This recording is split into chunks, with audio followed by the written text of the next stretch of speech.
Hey guys, it's Kussi. Have you ever wondered why YouTubers are so annoying that they will make different episodes of a series instead of just uploading the entire series? Well, same. So let me welcome you to my Ret Paladin Zero to Hero During the War Within, the movie edition. Let me know if you like this kind of format in the future. The hows, whys and whats about this series will be explained in the beginning, so stay put to see how this entire party started and ended on the very first character I played in this expansion. Enjoy. Hey guys, it's Kussi. I don't really know what to say to start off this proper, other than it's about time. When you're watching this right now, it means that the first Mythic Plus season of The War Within is in full effect, and while I beautifully sow trust issues through all my beloved viewer base by baiting you Muppets into writing a random letter just for me to tell you that you enjoy being packed, well, unless you went with Z, you guys eagerly awaited the first episode of this series that not only puts this channel on the map, but also will drag its ass towards the 10k mark to the end of the year. But first, what happened? The Marvels decided it is time for the Justifier, the winged Punisher of Ashbringer.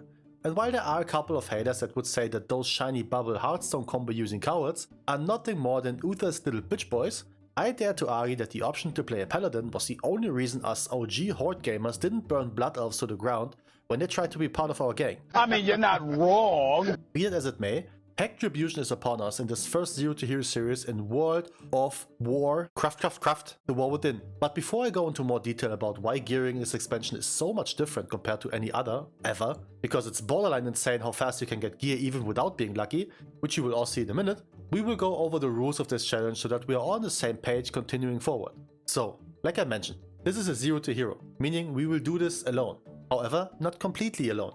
I am an advocate of the multiplayer part of an MMO, and so I always recommend joining guilds to see if you may or may not find people to play with. However, I can assure you, it's my personal interest to not just get boosted, and usually I wouldn't even be in a guild this early, but when they invited me, I couldn't say no. Second rule, however, has no grey area. No friend list usage. This is a complete pack experience with strangers from the LFG tool. Third rule includes the no external gold part of the series. All the gold I have, I made from leveling and gathering. Even though gold trading is easier than ever with Warbank, I will still not do it. Again, in my own interest. I don't really like cheating, to be honest. Fourth rule is a no-brainer. No radar yo connection. And you can believe this is intact because I leveled this character during the pre-expansion, and considering how rarely I update my profile, this character is not even shown on my radar yo account. And to finish you guys off, no diddy, let's get to the juice. Our goal. I really thought about this, as this is the first season of a complete new expansion, which means you can't just send it to the max key level instantly. However, with that being said, I don't want you guys to call me a little bitch boy or a mega fapper. So we make use of the label of Zero to Hero and go for exactly that. Keystone Hero it is. Now with that out of the way, let me show you what I've done with this thick ass dwarf to get some mad gear in just 2 days of playing. But first, here's a word of our sponsor. Just kidding. Bet you got excited for a second. Oh yeah, and don't forget to like and subscribe, you sausage. Now then, I leveled this character first week and didn't do much once I got there. With that being said, 518 is the item level we are rocking on 80. And while some of you might think that's pretty ass considering most of us had characters with better gear in the end of Dragonflight, I got only one thing to say to you. That's correct, don't touch my log. Yeah, well, and also you're right. So let's change that by quickly grabbing some starting items from the world quest, as well as the auction house, just to get some required item level for heroic dungeons quickly. 539, not enough yet, so the next step is to do them weekly events, while the important numbers are 2 and 4. The first 2 will grant you a veteran gear since the season started, and the first 4 will grant you a restored coffer key each, which will be super important very soon. Once we had an item level of 551, or in our case slightly above, we were ready to queue up for heroic dungeons. Did we get anything from there? No. But hey, f***ing Sasuke got the sack. Yet on the last boss of Ara, still nothing. This is all going well.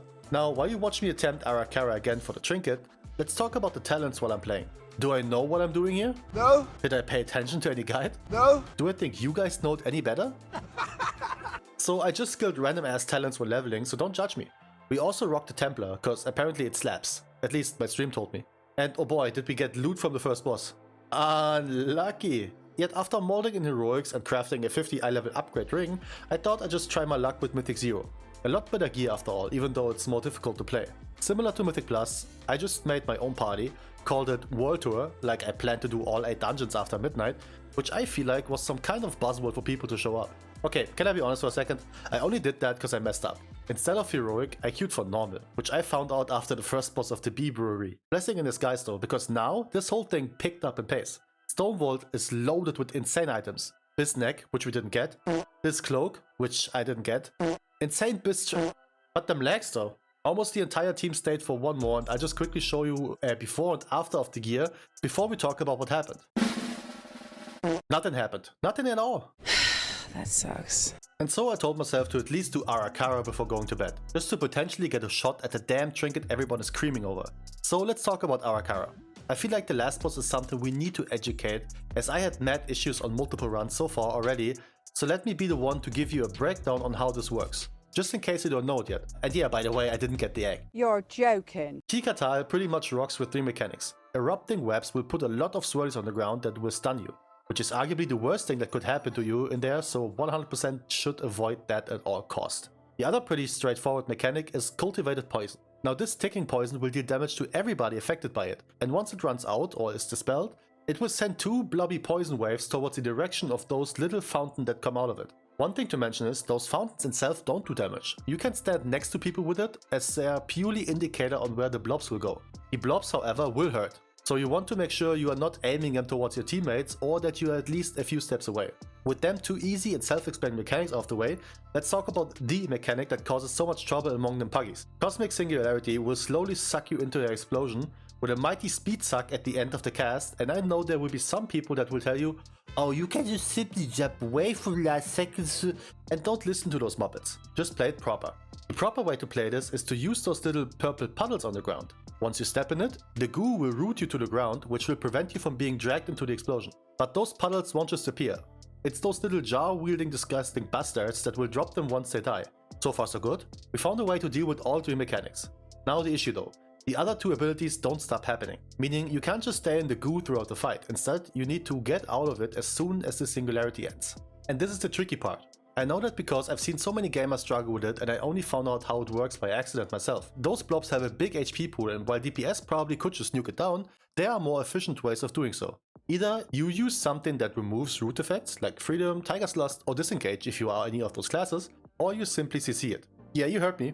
Almost everything works on those guys, and I'm certain everybody has at least 1 CC lying around somewhere just waiting to be used. So after the big explosion happened, I, as a paladin, could just either use Freedom, my blind, or Hammer of Justice to get out of this easy peasy. And that's the whole magic. Very movement heavy fight, but the main focus should lie on being calm and finding your puddle a few seconds before Cosmic Singularity happens, just to make sure you won't snipe anybody's goo last second.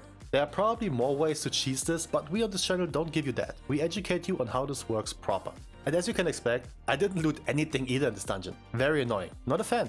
Yet notice how I said loot, because I eventually did get an item. This chest piece that our tank looted was something he was willing to trade to me, and I'll happily accept those things. But there was another way to get quick and easy gear, in just a few minutes of time. Sparks of Water. This is technically an open world PvP quest, however you can also complete this without any PvP at all. As long as you're on this quest and have War Mode on, you receive 10 for each world quest and 5 for each looted crate, including those dirt piles. So that's what I did.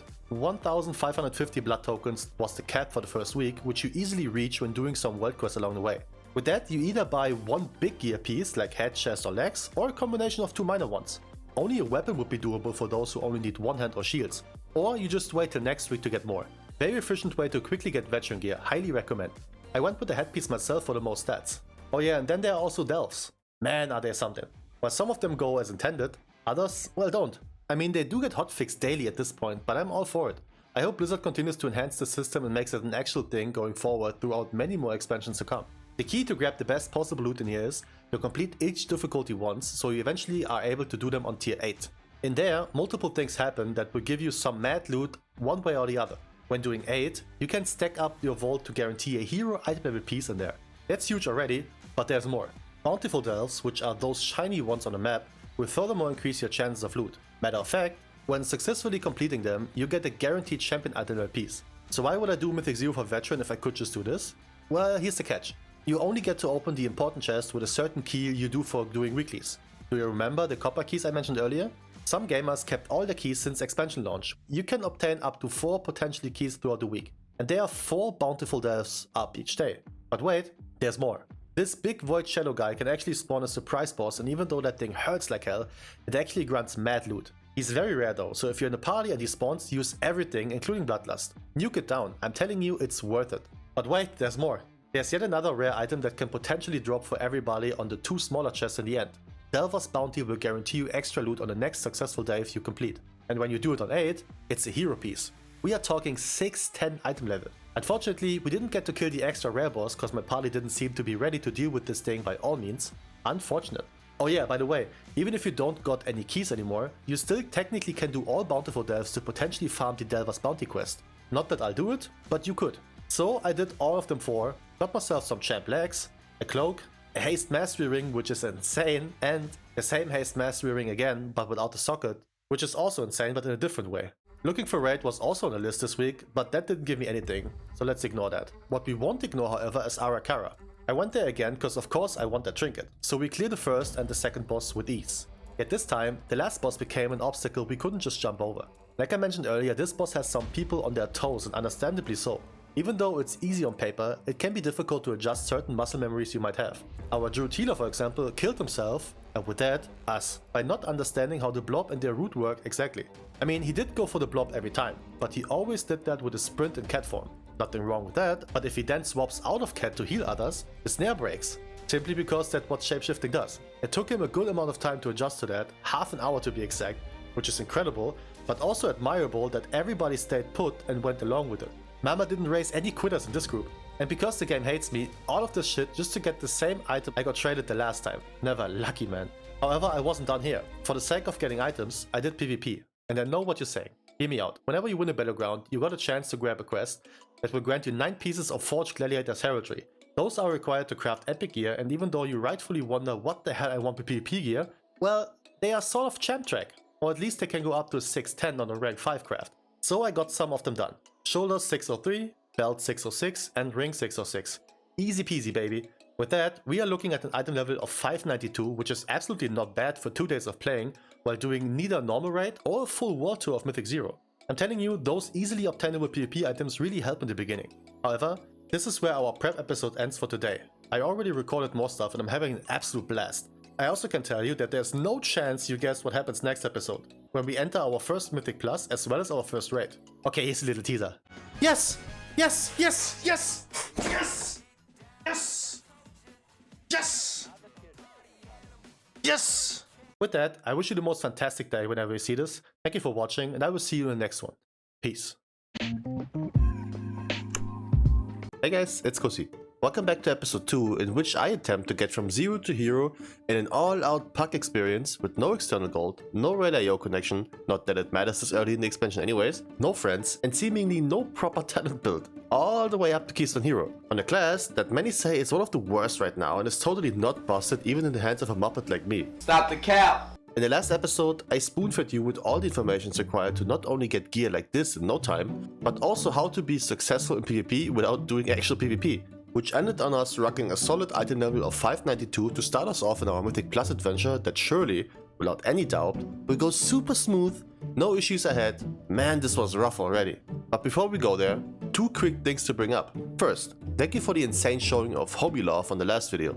It's so much fun to see how all of you are excited and semi-horny for 0 to hero again. The second thing is, after about 37 comments towards the blob mechanic on the final Ara boss, I'm almost certain, you may or may not, can also kick them to get out of it. But that's just a guess of mine. Now then, without any further ado, let's jump right into the episode 2 of this series that brings us a vault, the first week of Mythic Plus, a rare Kusi raid appearance, as well as some loot luck that will get any Guildmaster side chick splooshy. So if that sounds like an episode you want to dust off your holy hammer, pause, to spread some retribution among those foul Zagzags, dragons and demon worshipping edgelords, then let me quote my favorite Bible verse that states, "And on the 3rd day, the Lord said, like and subscribe, you bitch." Not an actual Bible quote, by the way. Oh, I guess I never actually read it. Alright, so after racking up some solid T8 delves to ensure some quality, grade A, surely remarkable hero talents in our vault, my ass was ready to obtain what's rightfully mine. Wait, what? What do you mean by that? However, first, we needed to do our weekly duties because it's time walking week. For those that don't know, during a time walking event, you get a one and done quest, which will reward you with a normal item level item from the current raid. That quest requires you to either do 5 time walk dungeons via the group finder, or kill 5 bosses of a special time walk raid that is attached to that week. And because it's the Burning Crusade week, we are talking Black Temple. Not only is this a beautiful memory of mine, of all the years of playtime I wasted ever since I started this trap of a game, oh, boo-hoo! But it's also a place that is easier than LFR and grants higher reward in Champion. And just because that's not enough, the quest to kill Illidan will give us a random hero item of this raid as well. Win, win, and win. So without wanting to bore you with this AFK item farm, here are the results. From the Time Walk Weekly I received the wrist item, which, yeah, I guess it's an upgrade. I mean, it's cool and all, but getting something like wrists or cloak is always a bit anticlimactic, isn't it? But there's still the Illidan chest, so oof. Oh man, that was tough to watch. Let that be in the past, cause now it's vault time. All my money was on those 2 hero slots from Delves in order to deliver big. But boy, did I not expect to see this thing first week. Mark of Cardos is easily the best trinket we could rock right now. The insane amount of mastery that is up every pull with a 90-second cooldown, this is a no-brainer. Is what I would say if one of those mentioned hero items wasn't a headpiece, tier set style. And all of a sudden we had a decision to make. I talked about this on stream, and considering the mark as champion, which goes up to 619, this was rough. I eventually decided to go for the helmet because our tier set is quite insane and I'm certain I will get my hands on a trinket one way or another. But I can hear you ask, what about Mythic Plus? You're goofing around doing God knows what, so what's the deal here? And I got you, fam. To be fair, I wanted to do Delves to potentially get some extra items, but that failed horribly. So into the mists we go. Our very first key is one that arguably was my favorite during Shadowlands. Not only is this a sexy 3-boss dungeon, which means it's rather short, it also has a minigame that is entertaining to do while being a little change of pace. Also, can somebody actually explain to me how the little root gate works exactly now? I've been told you need to have herbalism, but I do have herbing almost maxed out at this point. What's funny about this key is, I thought it's a Mythic 0. No mistakes, just happy accidents.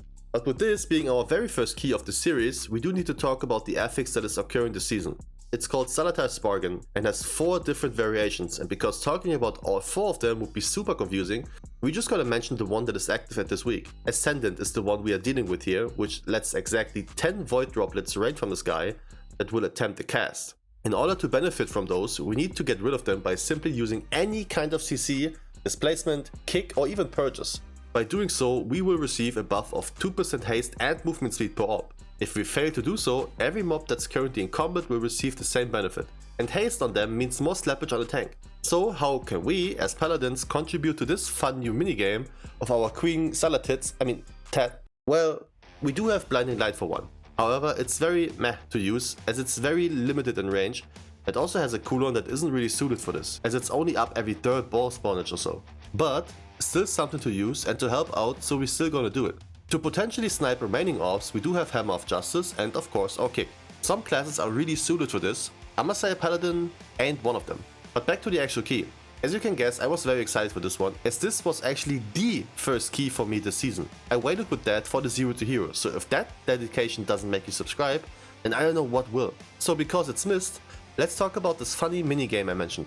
After ending the slavery of Lanky Stickboy, Mistcaller will have us figure out the way on our own, through a foggy, misted forest. The way to do this is by approaching them pedestals which give us a symbol. The symbol itself will always be either a flower or a leaf, but that would be too easy. So that means they come in different forms. We got empty, full, and with a ring around it. Which means you got 4 different options for either leaf or flower in the end. You know what, I'll just show you what I mean, and we make this little guessing game so you can follow along at home. We start off with an empty flower, followed by an empty leaf, followed by an empty leaf with a circle, and a full flower with circle too. So which one of them is unique? It's the filled flower, as the other 3 were empty. Good job if you guessed it right. If not, are you stupid or something? Alright, next we start on an empty flower with a ring, a filled up flower again with a ring, and an empty leaf. So what's the unique one? Okay, enough with that. The importance of this game, however, is that it also shows up on the boss fight itself. Mistcaller's guessing game will force you to react quickly, as this gets punished real quick. Maybe not on a +2, but on a higher key you can bet your baby oil looped up testes that it will. So again, rapid fire round. Which one is the unique one? Empty leaf, full flower, full leaf with ring, full flower with ring. Empty dude, what the hell are you doing? Man, I'm going to have so much fun in this dungeon in the future, I can tell. The rest of the dungeon is more or less just clean up at this level, so we timed the key, gained our first rating, our first own keystone, and legs that I don't need because of tier. which is a good segue to mention that I used the catalyst in order to receive 2 Ps after getting our big veiny hero helmet. Hell yeah, baby. So naturally I wanted to do my own key because Stone Vault has multiple items that are fantastic stat-wise. Big neck, nice cloak, and Captain Insano in form of the Mastery Shard. Okay, let's go. Oh, okay, this is a very different game than what we just had in Miss. If Guzo YOLO posts like this, no wonder he died on this hardcore character every other week. I know what I did. I know what I did. I know what I did. I know what I did. No, no, no, no. But having Guzo in this group, good clickbait title though. And even though we managed to kill 2 bosses, the hardest one was yet to come. Which we didn't even reach, cause boy did our Red Ranger get his nuts kicked in. And with that, we had both ways of playing a key so far. Successful and insta-dying on pulls. Fantastic. But you know me, I hit my head against the same wall as many times as it takes in order to get it done. So we go again. Is what I would say if my guild didn't ask for any DPS to join their raid night. Normal raid, which at that point I've done before on the stream on my Evoker, is hilariously easy. I'd argue it's easier than LFR because you don't need to deal with 15 people being AFK every fight. But before you complain about, oh I thought you won't get boosted at my sausage ball, hear me out. Yes, first of all, I already know what happens here, trust me, this ain't the boost. Keep in mind, I do know the bosses and I play Paladin, what can go wrong? But before, I needed to find a way to adjust my talents for raid, so I did some research. Apparently Herald of the Sun is the way to play, but because this was some last second invite, I had to hurry up to get some consumables and to adjust the mentioned talent build. In the end, it kinda looked like this. We taking some of the AoE damage from random Divine Storm procs and packing up the single target a bit more. So let's see what happens on our first raid pull.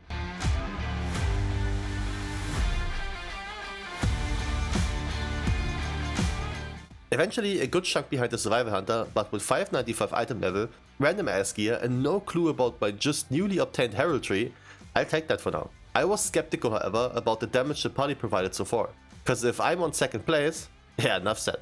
But me being second became a recurring theme, so we're gonna roll with that for now. Despite the potential damage issues, we went through this rather smooth, and once our Paladin tier token dropped, I quickly came to a certain realization. Question is, how many are there? We have 2 Paladins. Paladin, Priest, Shaman. Hold up. No Priest, no Shaman. It's 1-on-1, baby. It's 1-on-1. 18. Yes, baby! And yeah, of course I rolled a 99 against one guy. But wait, there's more. After killing the Nexus Princess that of course didn't drop the trinket, we went to the fat ass flashlight, and on my way there, one thing came to mind.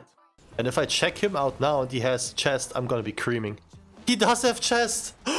Yo, if the token drops for Paladin, I have it. I got it. So my ass was both itchy and clinched up, to say the least. Not for the boss, cause let's be honest, light work. Smack his fat cheeks while slapping some ads, easy peasy. And... Come on, come on, come on. Yes! Yes! Yes! Yes! Yes! Yes! Yes! Yes! My chair was putting in the work, man. We rolled an 8, but I was never happier. Though now was the part where I was for certain we ain't gonna make it through with the damage we had. Yet I felt wrong just dipping the group for that reason, considering I just got 2 pieces. So I told them I have to leave soon as it's almost 10 PM, but that didn't matter cause a few of the gang had actually mad connection issues and couldn't get back in. With that the raid got called off with one thick ass Dwarven Paladin to be a happy little slapper. And yet it's not only the T-set I took from here, it's the appreciation of Herald of the Sun. Paladin's AoE damage is stupid regardless, so of course I'ma play the build that also has some more single target. Still, I was very unhappy with one specific part of my gear at this point, my weapon. 571 was a disgrace for now, rocking 4-set, so I came up with a 5 head, 200 IQ, madman idea to fix that. I'ma get it crafted. You're joking. Why is that mad? Cause I got no gold. So I went farming, herbing and mining only, for a while, up and down the ring deeps. 110k baby, and I'd say around 90 minutes-ish. I'll take that. And so it began. I got myself all the mats required, which cost me around 100k gold at this point, but one thing was missing, the quest to upgrade this puppy to 619. For those of you that don't know, there's a quest you receive called Our Chance to Strike, whenever you did the first question of the level 80 campaign. You know, the one where you just have to set up your horde in the Lion's base in Donegal. Doing this quest, which takes like 10 to 15 minutes, you will receive that exact same quest for free. Yeah, you heard me. Do some killing, queue up for the new follower raid boss fight, and it's yours. And with that, 48 item level increase.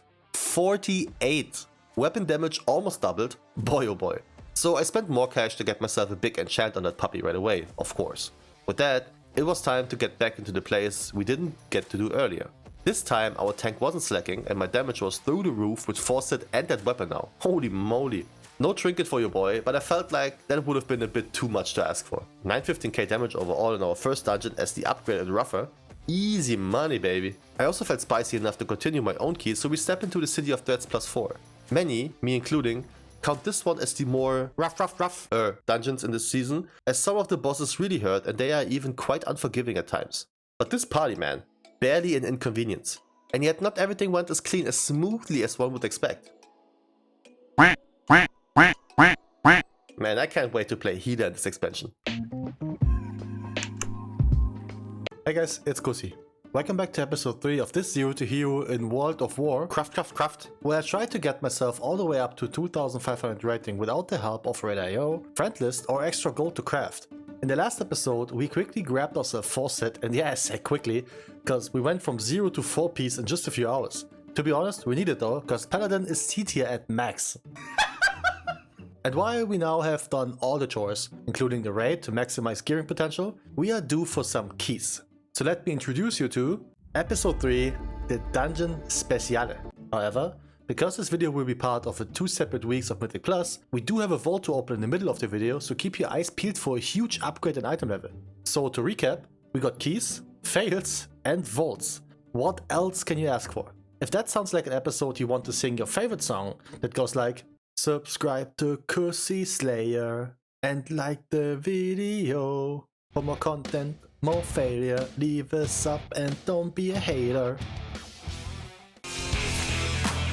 Still got it, baby. Alright, so I teased you with some very, well I must say unfortunate gameplay in the end of the last video, but first we have to visit a different place. Grimbertoll is our first destination towards the stepping stone that is KSM, and I take this one seriously. Why? Because for some reason the bosses of this dungeon have way too many mechanics for your average gamer. With maybe the exception of the last boss, every party member has a chance to single-handedly wipe the party by either being too lazy to move or too greedy for damage. But I had no time to bother with mechanics. I had a 1v1 against this other Ret Paladin and I was about to show him why black dwarfs reign supreme, baby. Bruh. Even the survival does more damage? Nerf that shit, man. Oh right, also quick recap for affixes. As we still got Ascendants going, which means you need to CC them orbs to receive a juicy haste buff, and of course we do also need to deal with Tyrannical at this time, meaning bosses live a lot longer. And because I've seen so many people mess up at this dungeon already, we are talking about the bosses and I will give you some tips and tricks that I learned so far, which you may or may not can use in the future. Not saying it's every trick in there, but I'm sure you will let me know in the comments, don't you, you silly wiener dogs? Now, General Useless over here has one specific mechanic that can get super messy super quick. Rock Spike will be placed on 3 people that absolutely should bring those towards the outside of the safe space. They will not disappear and you will make the fight harder and harder by messing up the space you need to avoid this ongoing Dragon Breath. Besides that, we do have some solid AoE damage going out and a nasty bleed on the tank. Just play the spikes clean and this boss is just a target dummy for the most part.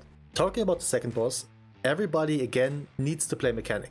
The theme here is that everything that this disgusting hillbilly sends towards the party will not only make the floor go lava, but it also expands. So it's in our duty as a DPS to make sure we don't mess up all the space. How will we do that? Simple. One of the first mechanic he will do is a fire cone, targeting a random player. So we want to put your ass to the wall. Once the cleave happens, we move up a little bit and got some free damage to do. In his dual wield phase, he will occasionally mark gamers with Molten Spark. That thing will also leave behind a pool of lava once exploding. So make sure to bring that out. And when I say out, I mean bring it to the side where you're not pulling the boss to, you muppet. On Molten Mace, you as a tank are advised to kite him as he will simply nuke your ass. And your mama's ass if you're not careful with it. And then it's repeating the cycle. I'm not sure why he pulled the boss this way, but it is what it is. It only got super messy once our healer messed up the positioning and baited the cone towards our path. Makes everything so much more difficult to play, I'm telling you. Now the third boss is technically the easiest one, I think. However, like I mentioned, you only need one brain AFK player to deplete this bitch in a second. Besides the big ass Dragon Breath you should avoid at all times, there's a big knock-up happening, which you want to pay attention to. Not only does it do damage, but it also, well you guessed it, knocks you back. You're joking. And that could end up horribly when the Shadow Flame spirits are trying to eat your ass. Wait, what? Come here, boy! Huh? If they charge towards you, don't get hit by them. They will have a party-wide debuff go off and that hurts. Like for real for real. So priority for everyone is kill the ads and don't die. Easy peasy. The last boss, So how do I explain that? It is very straightforward, kinda. A lot is happening, but I will just give you the little trick to potentially make things easier. Those void tentacles will stun you for a few seconds when you walk into them. And sometimes the area gets very clustered with those little dick swingers, so here's a way to deal with them. Immunities. Specifically, magic immunities.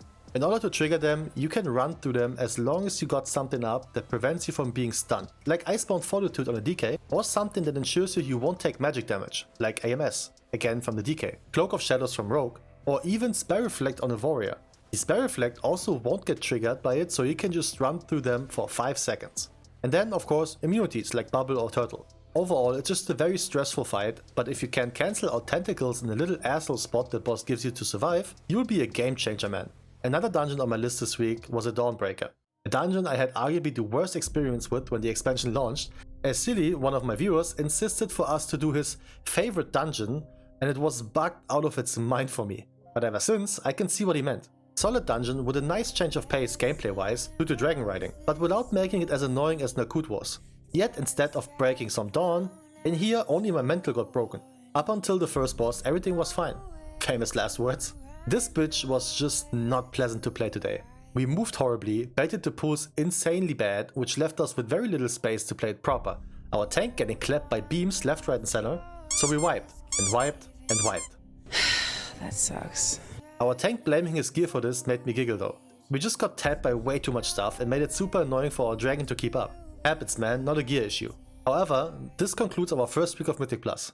836 score, mainly because I never got invited into anything besides Mists, which I think I did like 3 or 4 plus 4s of. Be that as it may, we do have a vault to open with not only 2 hero slots from our Mythic Plus bracket, but also 3 potential bangers from the raid in form of some deeply appreciated trinkets.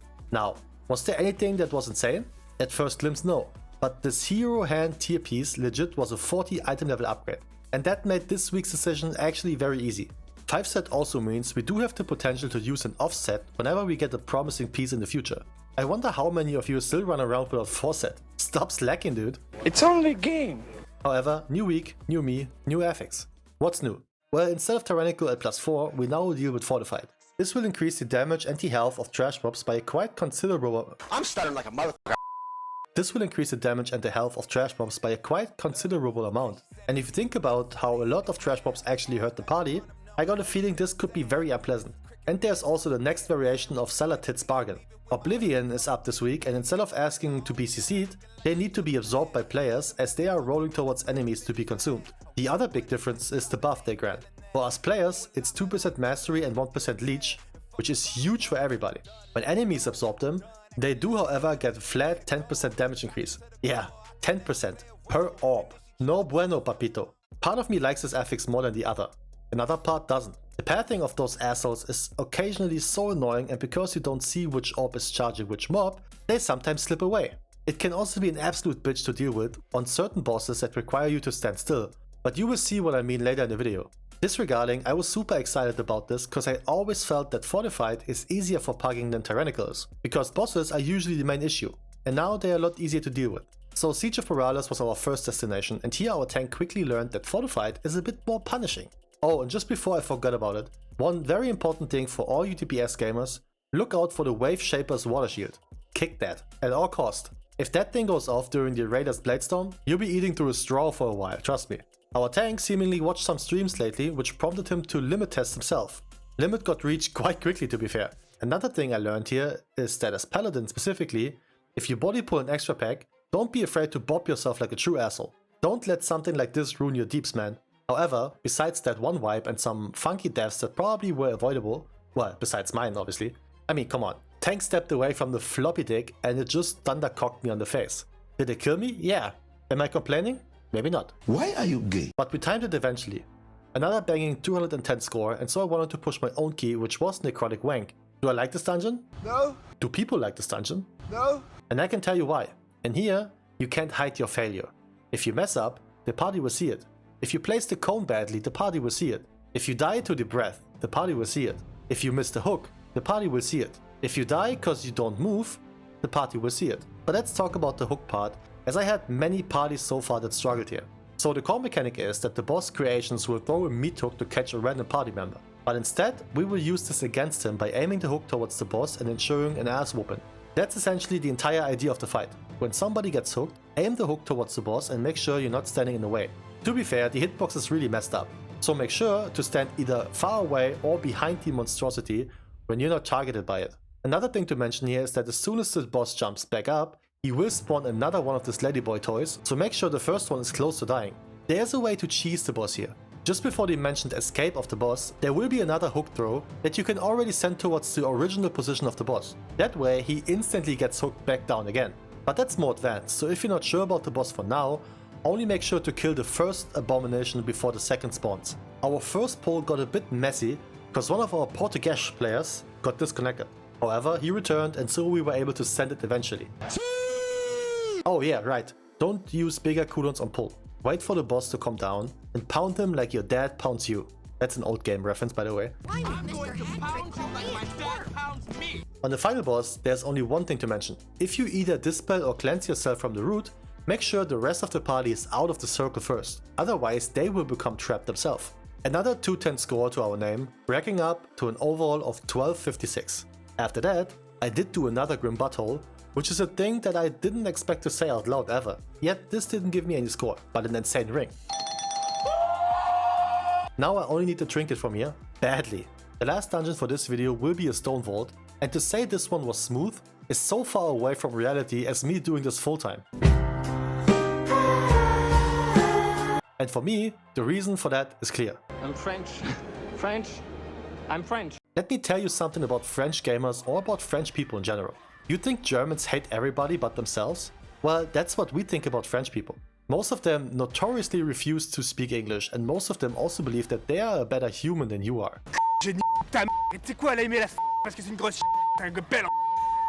I just assume he was calling out for the fear to be kicked, yet he was the one with the kick ready. Enough said. But I'm not here to racially profile, and so I was just trying my best to get this dungeon going. We had so many wonky situations that were not necessary by all means. Like wiping to pads, which just seems to happen in my runs in general. But then something super funny happened. You see, before the Forge Speaker boss, our mage wanted to do the smart thing. Gather the orbs so we start the fight with a big mass rebuff. Obviously extra huge for him as an arcane for his burst window. And so the tank just pulled and left him outside. I love this kind of awareness, man. Zack charging, no fudges given, warrior main at heart. And as you can guess, with one less DPS, this is a lot rougher than necessary. Also, the affix paired on a boss like this was insanely stupid. The orbs just charge the guy that you can't go for as you get one shot. There's no way that those situations require you to have a paladin for bubble in the party. No way that should be the idea behind that. Skarmog didn't make this easier. So I inspected the warrior earlier and saw that he has a shard trinket already on champion, which was something that kept me motivated to finish the run. Cause if he gets it, he probably trades it to me. But before we get there, we wiped. Even the last boss seemed way too much to deal with, as not getting rid of the debuff seemed to be a common strat in this party, ending on a whooping 48 deaths after using 3 CRs during that fight, plus 4 rating, and that's just disrespectful at this point. However, like I said in the beginning, we were pushing rating today. Almost 1700 means we are almost at the threshold of 2k for our hero TPs. I desperately need to farm myself some trinkets as mine are just looking more used than every participant on Ram Ranch. But with that, I wish you the most fantastic day whenever you see this. Thank you for watching, and I will catch you in the next one. Peace. Hey guys, it's Kussi. Welcome back to the already 4th episode of me trying to replace my trinkets with anything, yeah, anything, while just ending up getting blacked, the WoW edition. In this Zero to Hero Retribution Paladin. In the last episode, we not only ended our second week of procrastinating rating gains by grinding ourselves to a promising vault that, well, I must say under-delivered a bit. But already starting to set up a new vault that, spoilers, will be the fattest one yet. Speaking of, we will also step foot into our highest key yet, which was even sweatier than the Pokimane meet and greet. Not only did we stack that one by doing keys, but I'm so determined to finally get trinkets to replace my 580 sack nibbler tooth that even Delves and an heroic rate is inbound. And guess what? It finally happened. So you better make sure to saddle up your horses, put on your helmet, cause safety first, and let's have a good time. Oh yeah, that mentioned vault, we will open at the end of the video, because first, we do have to grind out some keys. And if that sounds like an episode you want to go over on twitch.tv/CozySlayer just so you can click on the YouTube link, which gets you back on this channel so you can finally subscribe, then go on twitch.tv/CozySlayer, press the YouTube link and... Bro, I wasn't done with the intro.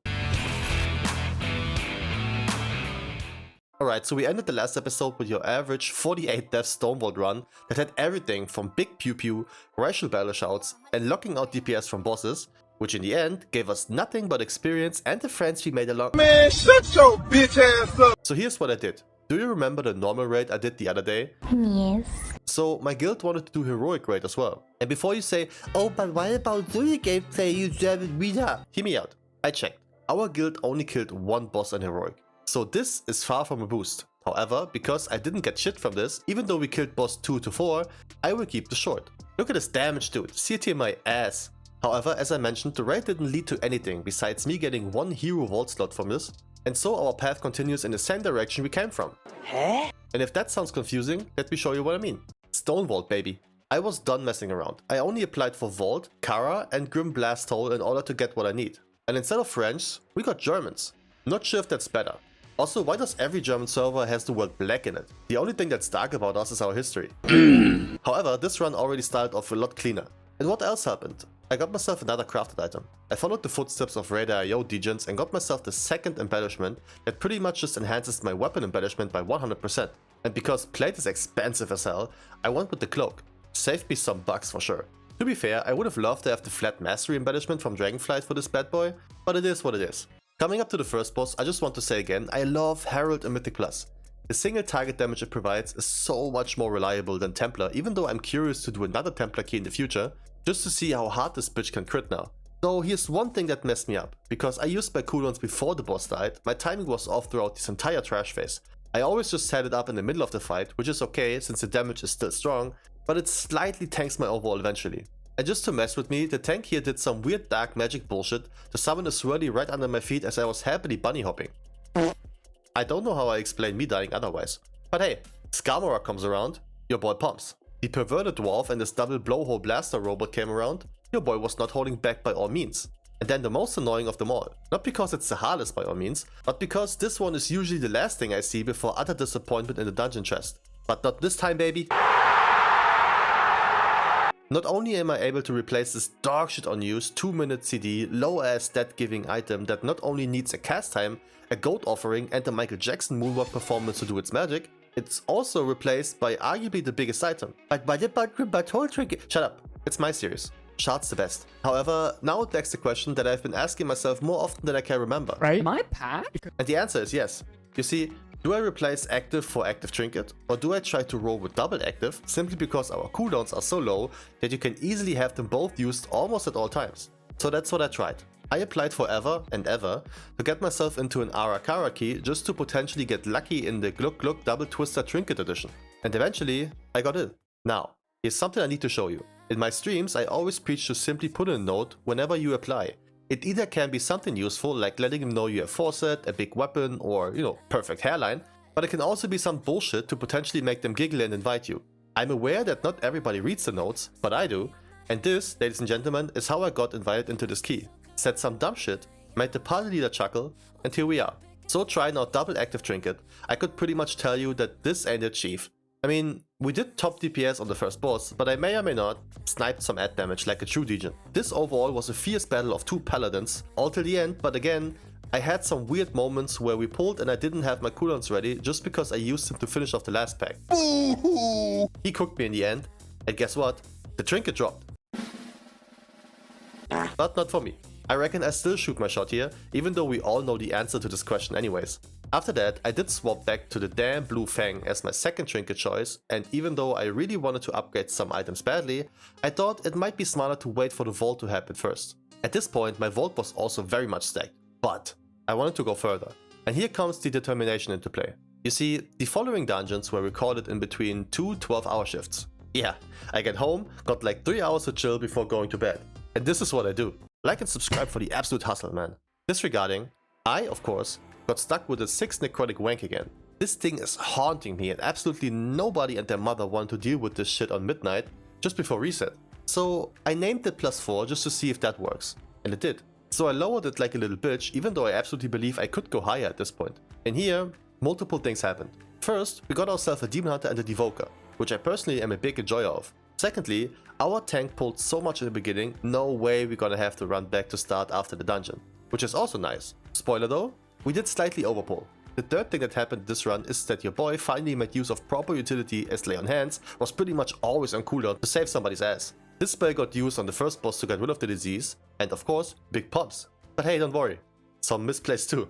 Here I wanted to use the shield, which is a big party-wide damage reduction, for this nasty quadruple caster pack so we could reduce the casualties. But as soon as I did, I died. The irony, man.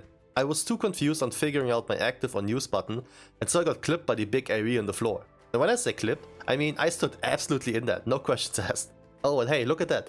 I'm also sacking people without consent. But hey, can we quickly talk about how much trash is required in order to time this wank of a key? Like for real? Hell, if you pull the entire dungeon, you are only at 123.8%. The fact that you leave out very little trash is actually insane. However, you can actually skip the nasty 4-caster pack quite easily if you have a lock, priest or maybe party-wide stealth, by just pulling one of the nasty casters in the beginning. Unfortified, probably a reasonable shout if you got a way to skip them. Disregarding, once you're at the second boss, you want to be at 77% trash, as everything else up on the Citadel is not optional and will be required to take out. And now, ladies and gentlemen, let me introduce you to the best pull on Dr. Flashlight Abuser I had in all season. So far, unedited, real speed, sit down and enjoy the pumping of this party.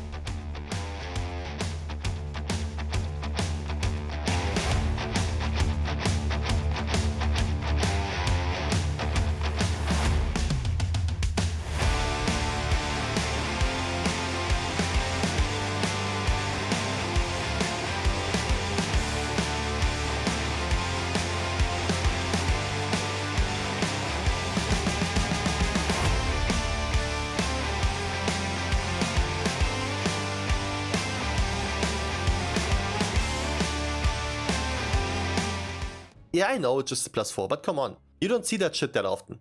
48 seconds for this dude only was nutty, and then we got plenty of time to potentially 2-chest this bad boy in the end. Which, eventually we did. Which means now we got another +6 that hopefully is not Necrotic Wake again. I don't think you can get the same key, but I'm not ruling it out at this point. And to this tank, who just hyped me up so much after the run, cause he seemingly recognized the character, thank you, man. It's always so cool to meet you guys in game, cause it's so unreal to me. Thank you for your kind words, really makes the grind worthwhile. However, enough with the emotional girl stuff. Let's talk about our highest key so far. I did get a +6 Borealos, and even though I was legit looking for over half an hour, I finally got myself a party seemed worthy. The only member I wasn't sure about was our healer, as I'm always very careful when it comes to gamers applying in multiple roles this early in the season. But because it's 2 hours pre-reset, and call me a pussy for that, cause I really wanted to sleep, I took the lizard hailing from Draenor EU anyways and prayed that he would teach me a lesson in trust. And so it begins. Almost smoothly, because of course there has to be this one guy that's allergic to clean sheets, we sailed towards the first boss. Get it? Sailed, cause it's about pirates. I got it, baby. And for those of you that don't know, let's talk about the bosses in here. Chopper himself is not really tankable, as it targets range DPS or healers in order to charge towards them. When you're targeted, your duty is to kite them through these bombs on the ground, as we need to get rid of them before they explode. Every time that happens, he will hook onto another player and repeats the cycle. If you fail to blow him off, up, he will hook everybody into a big AoE similar to the big bulky Kultiran mobs leading up to this boss. When it comes to the rest of the bombs, because he won't be able to use them all on the boss, the tank preferably pulls the cleaver into them. If any of the bombs go off by themselves, we are talking party-wide damage. I personally just ensure I smack down the powder shot ranges as they are doing random damage to the party. And after that, I go ham for the boss. At one point in time, I decided to take matters into my own hands by using bubble to explode the bombs myself, simply because my party wasn't able to trigger them for some weird ass reason. We lost 2, beat the boss. I'ma call worth. The good thing about this dungeon is that this boss is the only one with actual mechanics. Second one is more self-explaining than a filled up diaper. Attack boss, attack adds, bring boss back, attack boss. Oh yeah, and dodge, obviously. Same principle for the third boss. Dodge the frontal, dodge the swirlies, and dodge the waves using this big ass statue in the middle. Even though they added the second wave, I remember that this boss was a lot more intense back in BFA, just by the amount of group-wide damage he dished out. So far, the only one that made this run interesting was our healer, as he dirt-napped a lot during trash and boss fights. Which brings us to the last boss. This thing also got gutted, but here it really showed me that the theory about multi-role gamers is not incorrect. Our healer was so overwhelmed with everything happening, and mind you, after they nerfed this boss so hard, it ain't much happening at all. In BFA, the demolishing tentacle actually not only respawned, but multiple spawned as well. Which means you had to balance the damage between them and the gripping tentacle to further progress into the fight. Not anymore though. Only one demo happens, and that's that. It does some group damage now, but it's so easily manageable, it's not even funny. The only thing that can set you back as a healer is the dispel.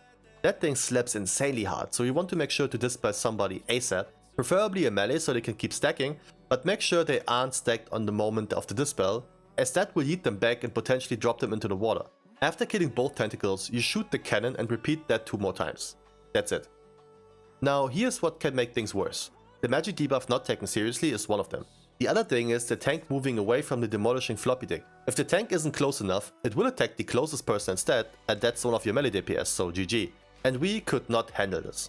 Our healer failed to top us off after every slam, which prompted a dot to either kill one of us, first tick, or forced big cooldowns like Bubble. I'm still not certain if you want to potentially split the damage on them, or if you want to nuke down the demo first, but our healer was struggling a lot. So we went again. And I got killed because I was standing too close to the boss, even though I didn't do anything else the entire pull. But I guess the tank moved too far away. I was closest for a couple of times though, but he just chose violence this time. With no CR in sight, this was a goner. Finishing the key with 18 seconds overtime, which was super annoying, getting a ring that I neither could trade or use, also annoying, and ending the week on a bummer, also very annoying.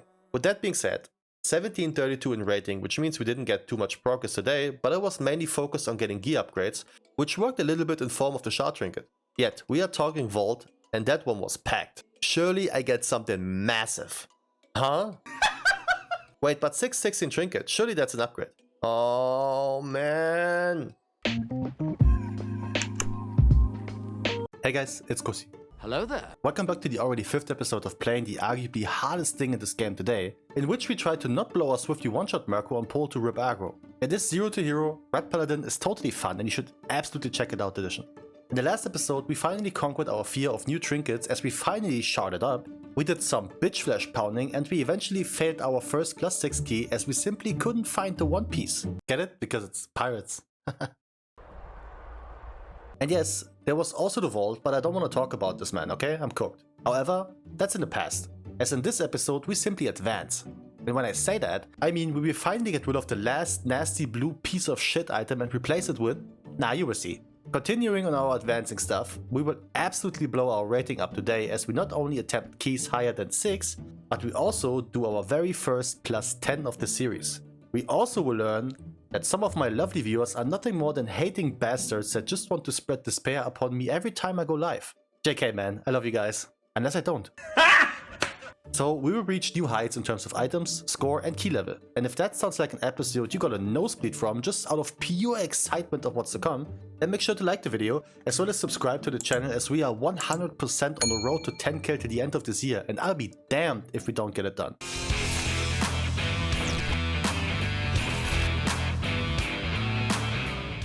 Alright, so long story short, after I got this trinket in my vault that was 36 item level upgrade, compared to what I had, I was actually quite hyped until I saw how awfully it performs. It was an actual DPS loss compared to my blue tooth fairy treasure, and so I went with the smartest option, Hero Shoulders. It's what I will use for the longest, so there you go. So far so good. Now I need you guys to pay attention as I will rapidly tell you what happened in about 3 hours of recording. Ready? Here we go. After that Miss Boralos, I ended up with another Necrotic 5, which I didn't bother to do, so I decided to queue up for Arakara keys instead. Got in a +4 key, smashed that, rerolled my own key which I lowered to 4 for that very purpose and got another Arakara key myself. I quickly made a party for that, easy 3 chests, and of course I didn't get the trinket in neither. Shocking, right? But haha, guess what? I ended up with another Necrotic Wake 7 because of that. So that's what I did. And it went pretty well until it didn't. Couldn't kill the second boss, people yoinked the orbs that are silencing the enemies and so we got finger blasted, not only once, but twice. GG, go next. +6 Necrotic Wank was none of my business and so I applied forever and ever until I eventually got accepted into a 6 Mists. How? I don't know. But we pumped that and I was able to reroll my key which, shocker, also became a Mists. 3 hours were spent, right? No? This now brings me to the part that I streamed live. Check out twitch.tv/KusiSlayer and make sure to prime it up if you got one. I'm joking, but seriously, if you have one, I mean if you really want to. I love you. So, if you paid attention, you know we are sitting on the +6 Mists, which was the first key that I did during stream. Granted, it took me a minute to assemble some gamers, which got slightly awkward, as I had to boot our healer, cause it turned out he was a viewer and didn't know this rule. He quickly said sorry and dipped. And then also dropped 5 gifted because he felt so bad. And those...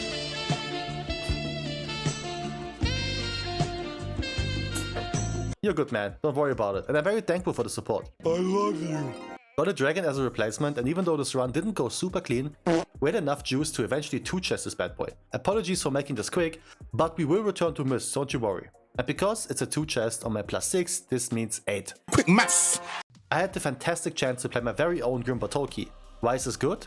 Well, Grim has BIS trinkets for almost everybody. So let me show you what happens if you queue up a Grim Battle key so high that hero items are dropping. Took me legit seconds to find a full-blown 4-man stack that had everything from Lust, Decurse, OP crowd control and a Rogue. Which means this party was only missing one thing: combat dress. You're welcome, guys. It was mind-blowing to me that finding good players for this key was so insanely quick, but it does make sense. Grim Battle got nerfed quite significantly, and like I mentioned, the endgame trinkets in there for almost everybody make the hustle worthwhile. Guess how many BIS items Necrotic Wank has? Maybe the haste verse ring for tanks, but that's about it. So as you can imagine, I was quite hyped for this run, as for one, it's the highest I've ever done this season in general, I think. But also because I already imagined the big headlines. German 0 to hero legend finally gets the hero trinket he deserves. Yet before we can dream big like that, we gotta put in the work. Very early on I could tell that those gamers are for real. Huh, hey, we didn't wipe. True gamer moment. First boss was a real eye-opener on how the fight could go if people place the stone spikes proper, and when you have a healer that not only is so collected that you believe he's already dead inside, but also knows how and when to pump out bursty healing. It also feels weird to see my name not on top on the charts. Granted, their gear was beyond mine at this current time.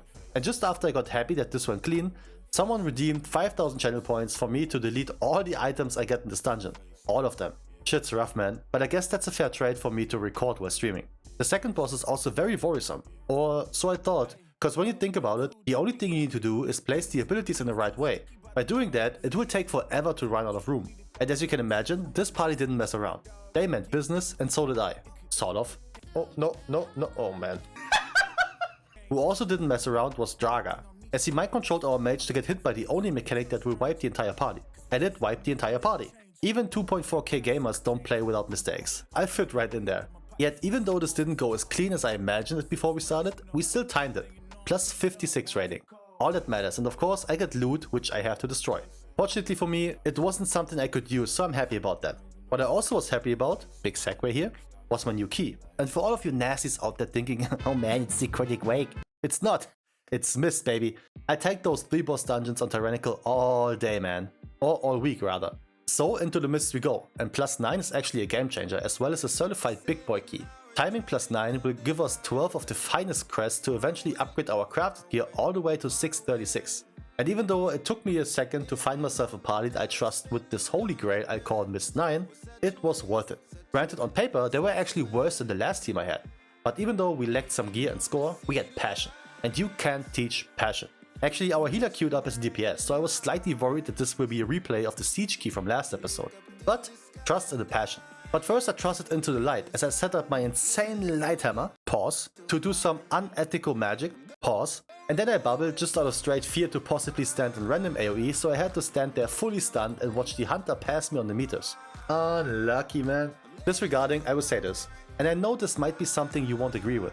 But for me, the first boss in here is the hardest. Are you stupid or something? Hear me out. Mechanically speaking, yes, the second needs more attention. However, everybody knows that and therefore gives Miss Caller that said attention. Everybody also thinks the first boss is free, which is not necessarily the case if you play it like a baboon. What I mean by saying this is, if we get through the first boss clean, I'm in a very happy mental state. If we wipe, we might as well call it there. My chat also told me to pick the marksman, and well, yeah, good shout lads. Took us 3 burn phases to finally free Droman from his slave owner, and so we continued through the mists, which is still my favorite part about this dungeon. Every time you slowly progress through the fog with a careful demeanor, new adventure. Who am I kidding? I'm just happy I got cooldowns for every pack, even though it's tyrannical. One would call me a professional load blower. And even though I know some of you also blow some loads whenever a little fairy queen is asking you to play a game, you Sick. Freak. I stay cool and collected because living in 2024, I know how to deal with some weirdos for sure. And so we dealt with this one by praying on a lost ass with the word of our Lord and Savior, Jesus. Which ironically is not the guy that makes my tacos. That's gotta be racist. There's no way. We actually only had 1 death after being done with the second boss, and guess what? Yeah, that's one way to cuck your own damage for sure. But boy was this run exciting for me, cause all the way till the end it looked like we were going to time it, which eventually happened. Kinda close call, but timed regardless. We didn't top the charts and the hunter eventually did catch up. But hey, 52 rating, which is quite nutty in our progress towards KSM. Quick recap. We still didn't get any trinkets, which means we are still stuck with that 580 piece of shit feral can opener, and so it's time to change that. Before attempting my first +10, I need to get this sorted. Explorer my ass, we need to make upgrades. So my chat recommended me delves, and rightfully so. Usually good stuff drops in there, and with that, we got that going. What's funny here is that I joined a full party that brought me the luck I needed. Rarebo spawned very early on and dropped the map for me, which I instantly used. And then we died. A lot. So disbanded and I went all by myself. Now, with the chance of getting guaranteed one champ and one hero item, surely this will be good for me. Until Pitsy, a man that is from now on the guy that shall not be named, redeemed channel points to ensure I will have to delete all the loot from this dungeon, and even though it wasn't a dungeon, I obliged. Boy was I mad. Legit mad. You are an absolute asshole, Fitzy, you know that? Holy shit, man. I'm not one of those guys that does stealth for fun, you know. And so the anxiety as well as the pain grew when it came to looting this place. The champ item was a belt. Whew, I don't care about that. But the hero item was actually a weapon. Now, I'd be fuming right now if I didn't have the 619 crafted weapon with the embellishment on it, that I also empowered with the cloak. So, I guess I'm saved? Still, this could have gotten a lot worse and I was mad. And yet, still no trinket, which had me consider to quickly do a world event for one of those 2 veteran items a week. After all, that is 2 gear ratings over Explorer. And guess what? It finally happened. Oh, I got a trinket! Yes! This was a sign from the gods to tell me you're ready, Cussy. Ready to attempt the first +10 of this series and hopefully not the last. And while I quickly upgraded this puppy, let me tell you which dungeon I've gotten. Stone Vault. Yeah, one that many consider a harder dungeon this season, as many bosses in there hurt quite bad and easily wipe a party if not played correctly. So, I needed to make sure I got top tier, grade A, bulky arms, fat cooks, train chest, peaked lats, veiny... You need to relax. Oh man, I lost myself there. So yeah, big gamers is what I tried to say. So, meet the gang. We got the fellow midget and dwarf Tom, our fierce blood decay. Ari Lee, which, spoilers, in fact did sacrifice everything. Our trusty shaman here, Nikun, and Nikanda forever. That's gotta be racist. There's no way. Which is pretty weird to say as a white guy. Oh yeah, and of course your boy. Ruff. Now, for those of you that never did a +10 or didn't care to read into this, let me tell you about the changes from previous seasons to this one. On +10, both Tyrannical and Fortified will be present, which means for this week that not only the bosses will be a pain, but also the extra trash, which ultimately means everybody needs to do big pew pew more often. Thank God I'm a load blower. What do you mean by that? And just on the first poll it became very apparent that I do not belong here. 8mm DPS on the Havoc was something I did not see coming at all. But even though Fortified was the affix that got added on 10, it was still the boss that worried me. Since I don't know the scaling and I, frankly, got no idea what to expect. Edna really scared me. Just need to make sure we break the shards evenly and that I use a cooldown whenever the Earth Shadower happens. Nikun whipping out the constant 1.1 mil HPS while Big Daddy Tom keeping himself alive with almost 1 mil, that was mind blowing. Being the low CPS also annoys me, but that's maybe why people say Ret isn't good, though I still lack gear compared to them, so only time will tell. And yeah, no deaths look kinda funky. So I quickly got finger blasted by bad RNG, and cause I didn't kick properly, to be the first on the board. And then I actually ripped aggro on the boss. I believed in Tom, man. So besides the usual dodging of, well, everything, I tried to pay attention to one specific time. Every time Brock, the small one, is pushing the big black block, he's casting his AoE dot instantly after, so I positioned myself to horse up ASAP to kick the cast. But Nikun wanted all the smoke there and just did it by himself. So far so good, hardest boss down, over 50% trash and looking good on the time even though so far I tried everything to ruin this key. So what can go wrong? Bro, I'm so dumb. Hey guys, it's Kusi. Welcome back to the Zero to Hero series on your beloved Ret Paladin, which is a constant rollercoaster between grade A deeps, big brain plays, and haters would say, legit brainless maneuvers that make it look like I die on purpose to prolong the series just because I'm afraid to try a real class. I'll be damned. Well, joke's on you, Ret Paladin gameplay is actually crazy complex. You gotta make constant decisions of whether you use Divine Storm or Final Verdict as your spenders, and yeah. Stop the cap. I just make it look easy being that insane almost 3.5k gamer. But I digress. In the last episode, we finally sent our last blue trinket to the Tooth Fairy as we replace it with some Kobold strap-on that they've been using since Classic. We also timed our first +9 key to start off the grind for Gilded Crest, and we finally, in the 3rd week of the season, attempted our first +10 that ended in the cliffhanger of the century as I blueballed you more efficient than hot tub streams during No Nut November. So what can go wrong? Be it as it may, in this episode I will show you exactly how that key went. We will open the vault and then spearhead right into the very next week of Mythic Plus with the new affix that is, well, something else. Incorporeal on crack, if you ask me. So if that sounds like an episode that gets your browser history messed up, because your PC thought you're fully into dwarves now just because you watch the series so much, then make sure to delete that said browser history, but not before you hit like and roughed up the subscribe button. You sick!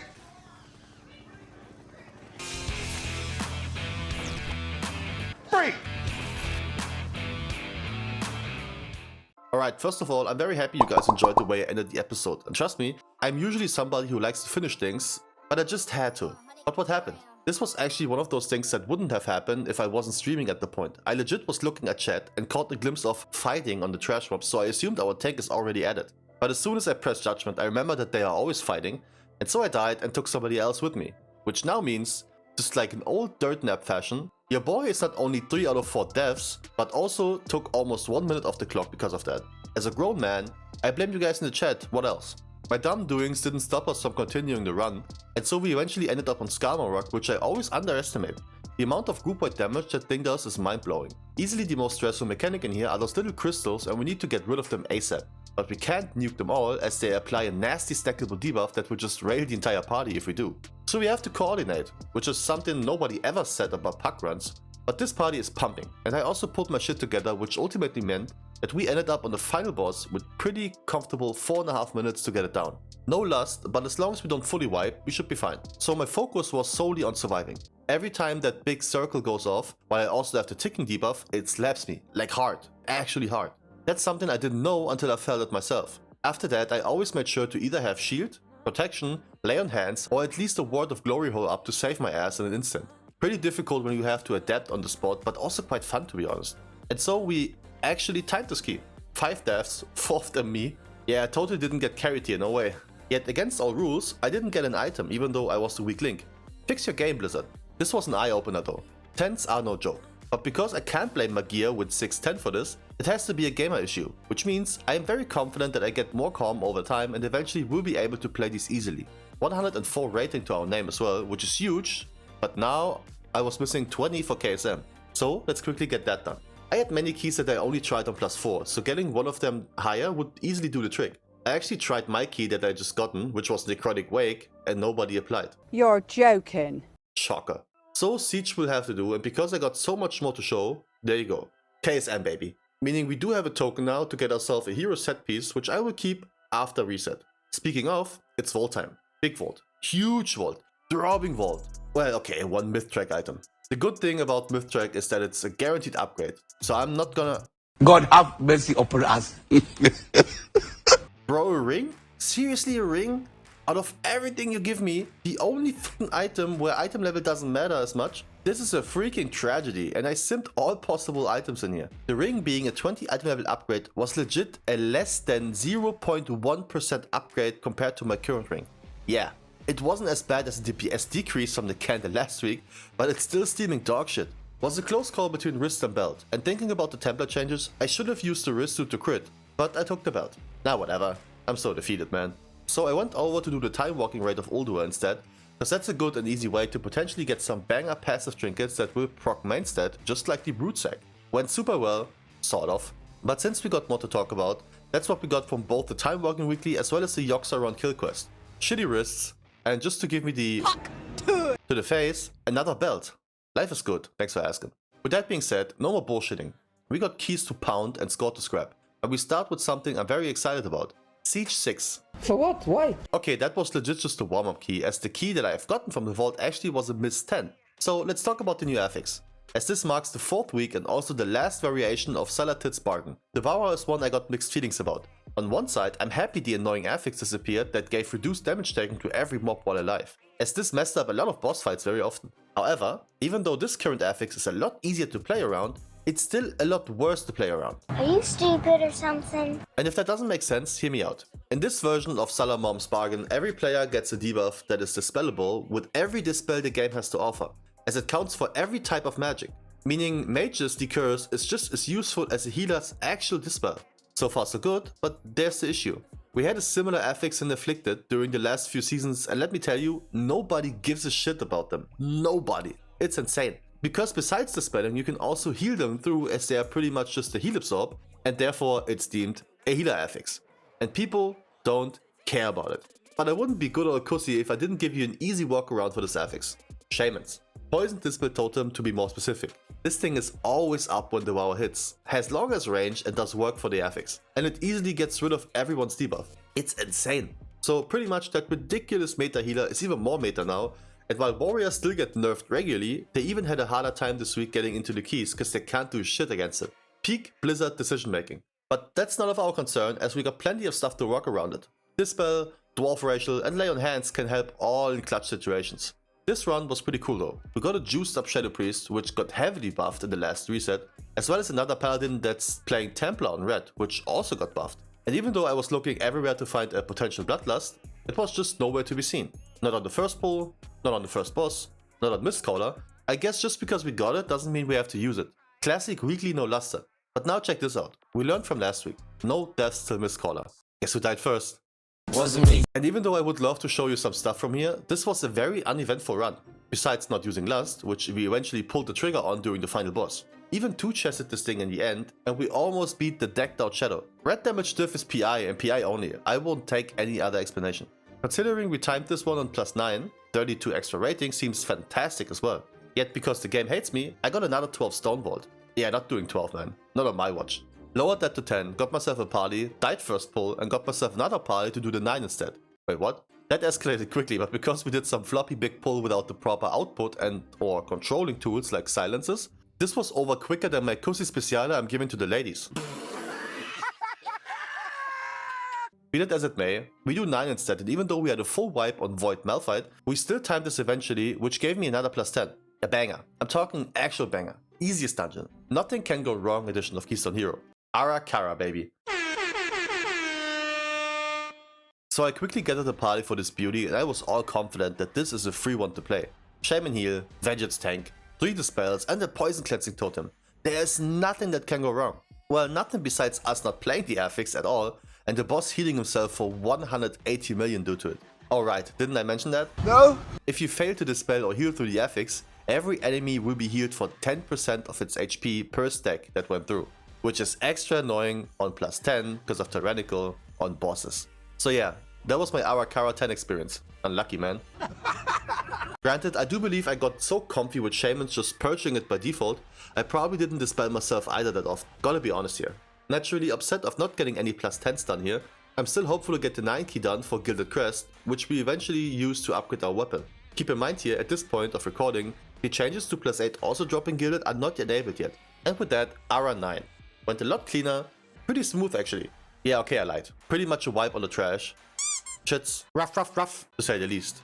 Luckily we saw it up after this, and it very much feels like the timer in here is very forgivable, which I'm a big fan of.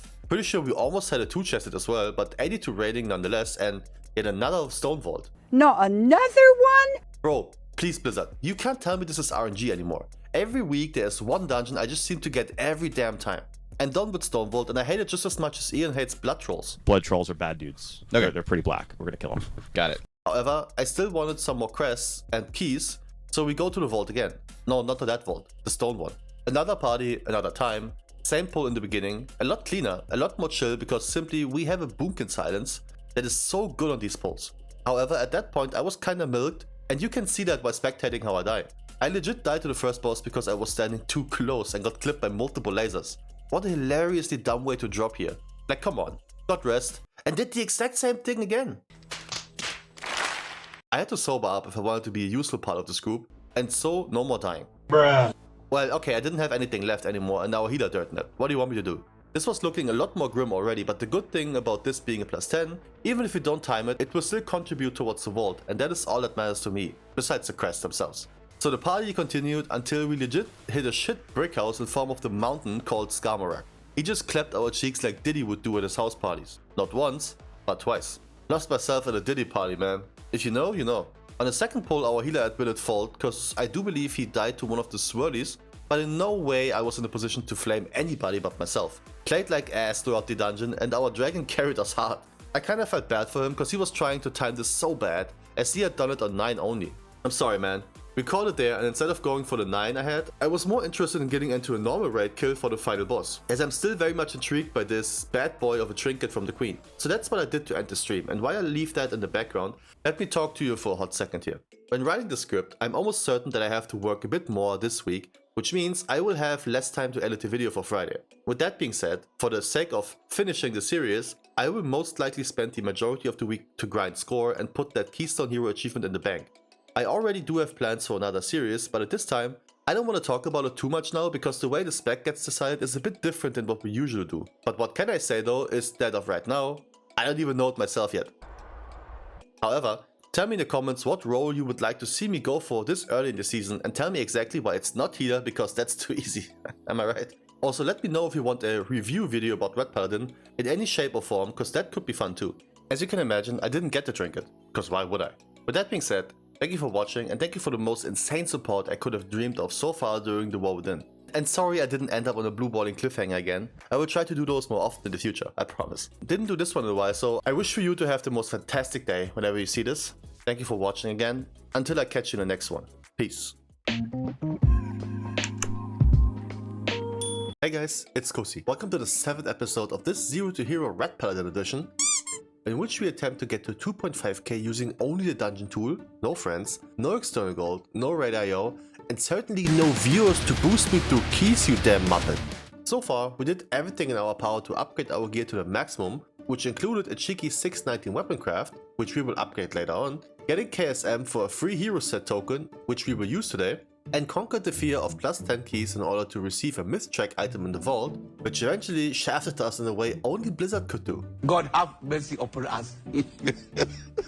At some point we gotten so far that we put ourselves in a position to finally reach that goal in the 4th week of playing, which frankly ain't that bad for my own personal standards.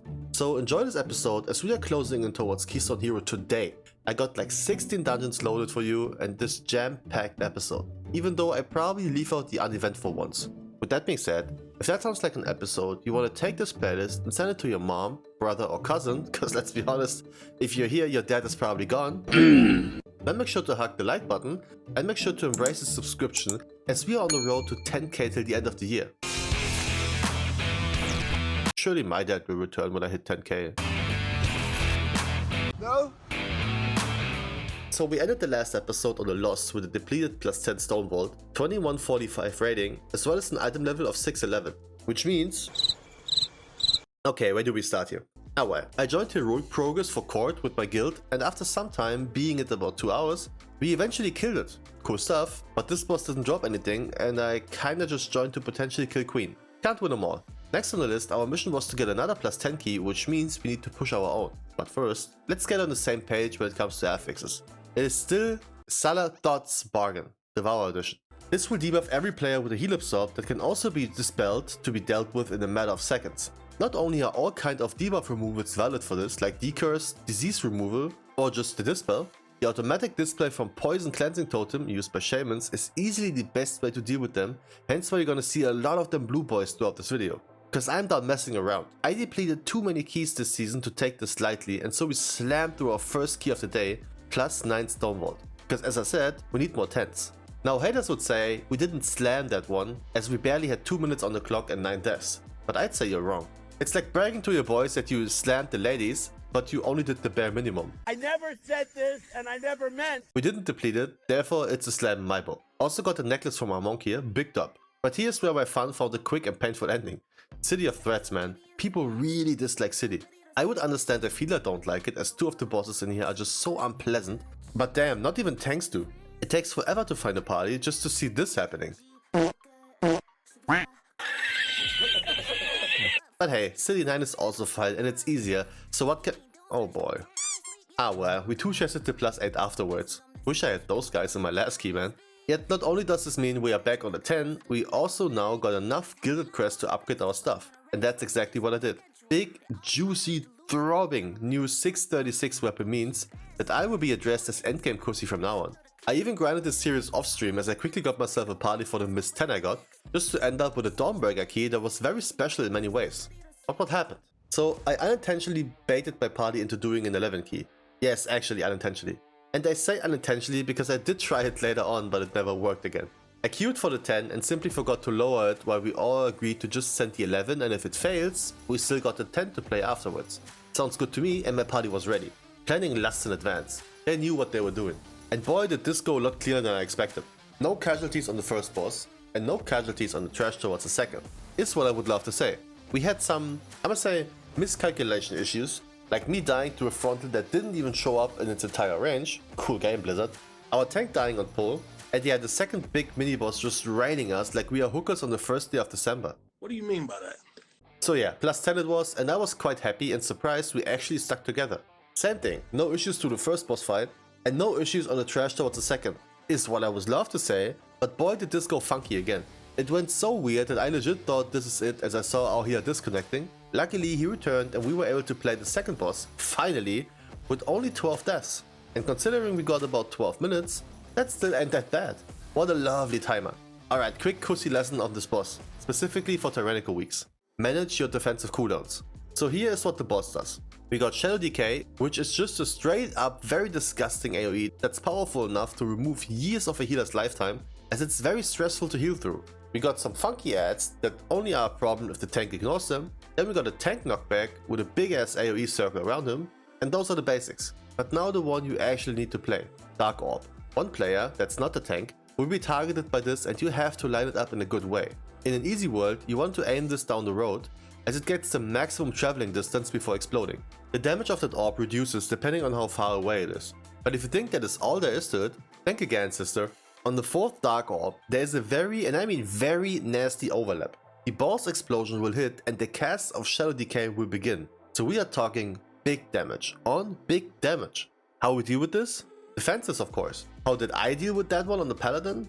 Well, let me show you. When the orb started to travel towards the explosion, I used my sack on the healer to minimize the damage taken. And I used Bubble for myself to just negate all the damage from his abilities and the sack.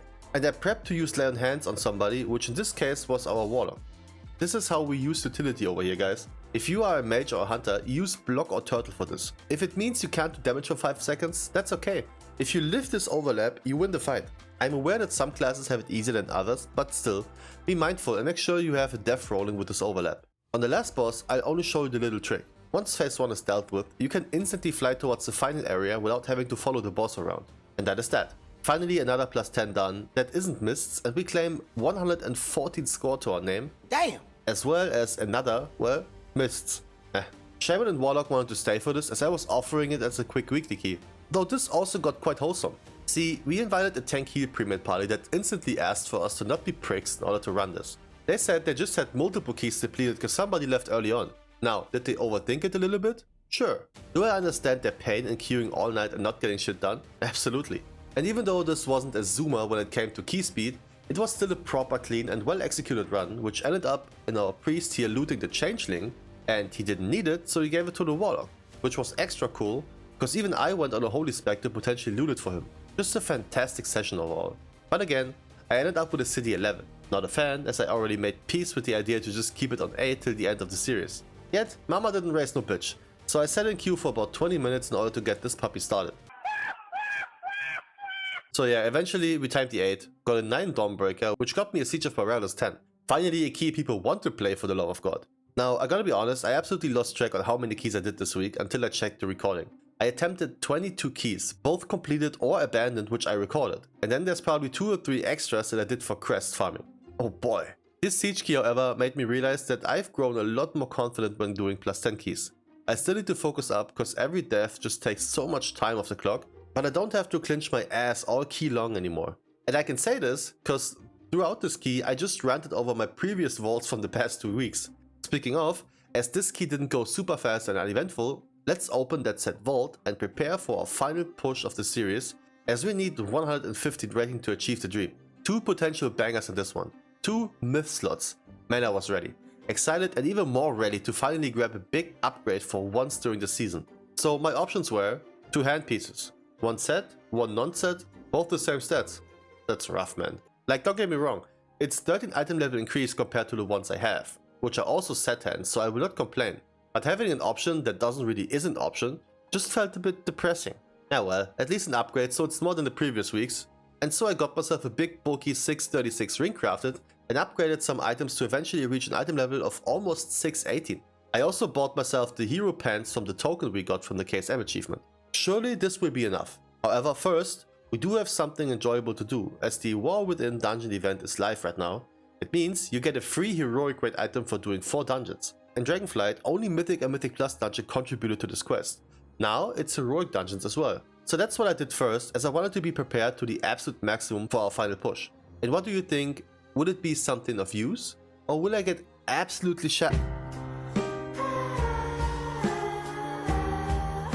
Alright, the key I got is Grim Battle 10, and yes, I absolutely gonna talk over that shit item I just gotten. It's in the past, I don't care. Now, timing Grim on 10 will enable me so many possibilities. First, it will contribute towards the vault. Secondly, there's a chance for a ring upgrade and a trinket upgrade as well. But most importantly, the score gained from timing this should be enough in order for me to only have to do 1 more dungeon after. So you best believe I invited only gamers as I, being close to 2.4k with almost 620 item level, considered myself one too. Also, made it clear that failing is not an option, and the healer clapped back. Not with the Pala on Pala crime, brother. But instantly I felt the vibe, as this was probably the first time nobody died on the first pull. Watching the replay, what also amazes me is that this warrior just does not take any damage. Even on the first boss with the max amount of bleed stacks, this bad boy knew what he was doing for sure. And yet here's something I need to show you, as I only heard of it but didn't see it yet. Apparently you can bug out the third boss while tanking it in this corner. With that, the elementals will always spawn below the boss, and the tornadoes also never reach the party, which means you pretty much just have to deal with the knockback. My party claimed this was fixed. Our tank refused to accept that and reverted those hotfixes himself, it seems. Doing it like that, this boss was so ridiculously easy, and so the last hurdle was the final boss. With 2 paladins and the giga chat of a warrior to kill the tentacles, this was in the books as long as I used my cooldowns, that I gracefully kept for this fight, even if it meant dying before the boss. I'm just gonna pay attention to myself, cause I have no doubt that the rest of the gang will play this nicely. Eventually this was timed, 43 rating and the amount of DPS that is not bad by all means. Now everything is set up for the final piece of this puzzle, that is my rating. I need Necrotic Wake, and by timing so many 10s, I've opened the door for potential +8 key to be enough for this. But in pure sexiness of Blizzard this time, I received my own Necrotic Wake key, so we could end this on a banger. Timing the key that eluded me throughout the series. The key I still, to this day, only timed on +4. So I queued up for 9 keys, cause there's no damn way in hell I'm gonna do this on 10.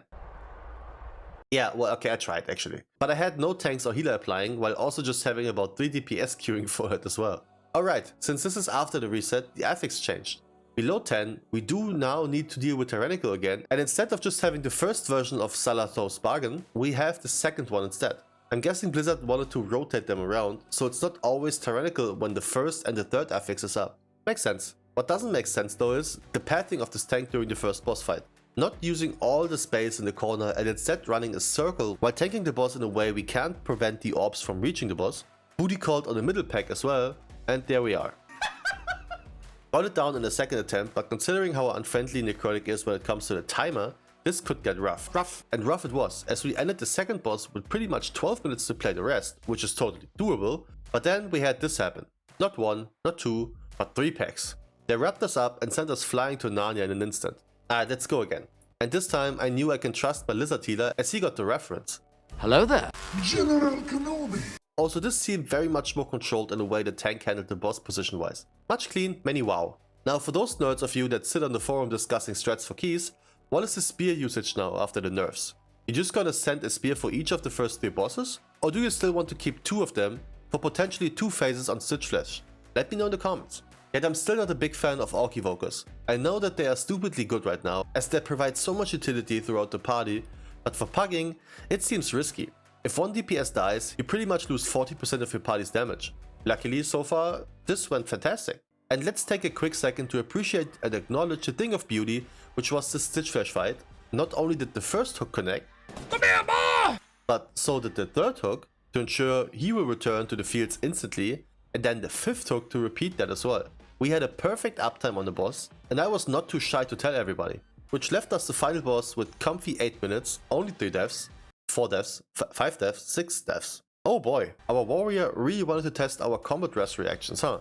And so this journey ended with the final key, a score of 25-14, and me feeling completely empty inside as my entire purpose of playing this game is over. Wait, does this mean I can enjoy the game now? Yes.